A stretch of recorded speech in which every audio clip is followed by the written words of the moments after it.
So this woman came in to talk to me. Of course, she's all upset about the ELCA and said that she was going to resign her membership from our congregation because some congregation in Greenwich Village might someday have a gay pastor who has a lifelong, publicly accountable, boring, monogamous, tax-paying, tedious, never-ending, nagging relationship like all the rest of us have. So she was all upset, and she asked me, how could this happen, Pastor? That's what she wanted to know. How could this happen, Pastor? And I said, all I know is what I read in the Lutheran, but here's the way I understand it. I said, first of all, we are a people who are called, gathered, and sent to witness to the love of Christ.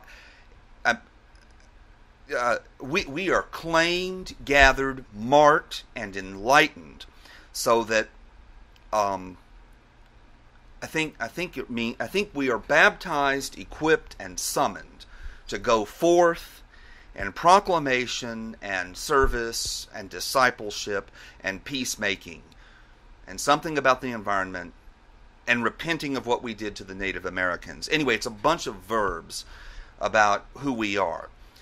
And so that's who we are. And we are a book of faith people, bound together by a book of faith initiative and united by book of faith products, including the new book of faith golf umbrella and the new book of faith iPhone app and the new book of faith Prius, available starting in January. And so we, as a people of faith, living in God's amazing grace, must be a welcoming church, recognizing that we are all saints who continue to sin, and understanding that sex is not just about personal gratification, but it is a gift and trust, which we, in this welcoming community, this book of faith community, must always treasure as we are gathered and sent and gathered and what have you and whatnot.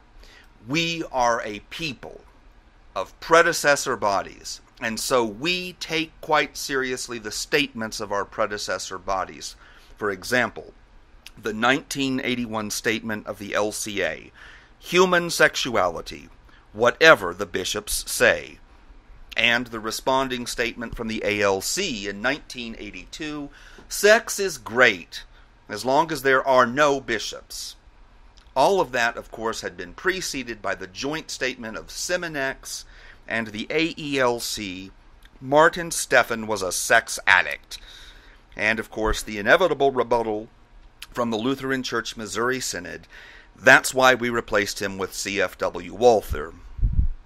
As a people of faith, hope, and love, we have received with gratitude the reports from our various bodies, including the 2006 statement by the women of the ELCA, Seeds for the Harvest, and the 2007 proposal of the Lutheran Youth Organization, A Harvest of Seeds, and the recommendation of the Quad Cities Ministry Alliance, Seeds at Harvest Time. And in particular, as a book of faith people, we relied upon the courageous theological and biblical essays published by Luther Seminary as Sow the Seed, Harvest the Harvest, Repeat.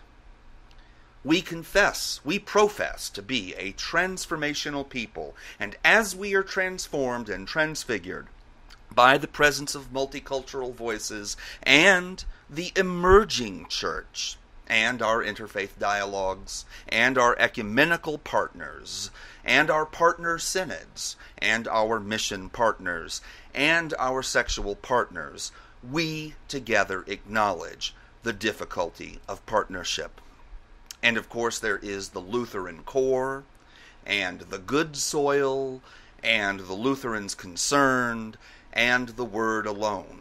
And we hear with gratitude from our teachers, James Nestingen and Marva Dawn, and Herbert Chilstrom and Raleigh Martinson and Walter Brueggemann.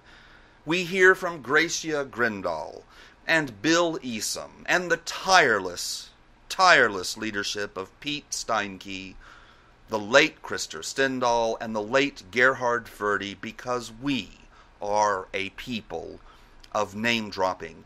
And dropping these names makes us all feel well-read and up-to-date and popular. And so as a people of story, we ask, what will our story be at this time, in this place, in this gathering, coming together around word and sacrament, shaped by the Spirit for the sake of Christ, with unity in the essentials and diversity in the non-essentials, speaking prayer and listening in prayer, keeping in mind that it takes a 2/3 vote to end debate, keeping in mind that it takes a 2/3 vote in order to require a 2/3 vote, as people who are relearning the first language of faith so that we can receive the gift of faith and have a Book of Faith initiative. And that is why the decisions that were made in Minneapolis were made. And she said, "Pastor, I don't understand any of that." I said, "Honey, join the club." She said, "Well, gay people are always marching in those parades, and the men wear wigs and makeup, and the lesbians don't do their hair and don't wear makeup, and it's all so sexual and superficial. And I don't care if they do my hair," she said, "I don't care if they sing in the choir, but I don't want them to be my pastor." And I said, "Darling, you have confused interesting gay people with Lutheran gay people. There is only one way to tell a boring heterosexual Lutheran from a boring homosexual Lutheran, and that's when we have a potluck dinner. The boring heterosexual Lutheran will bring a Jell-O dish. The boring homosexual Lutheran will bring a Jell-O dish, but they will bring it in a mold, preferably a Jell-O mold that reflects the season, such as a 4-leaf clover for St. Patrick's Day."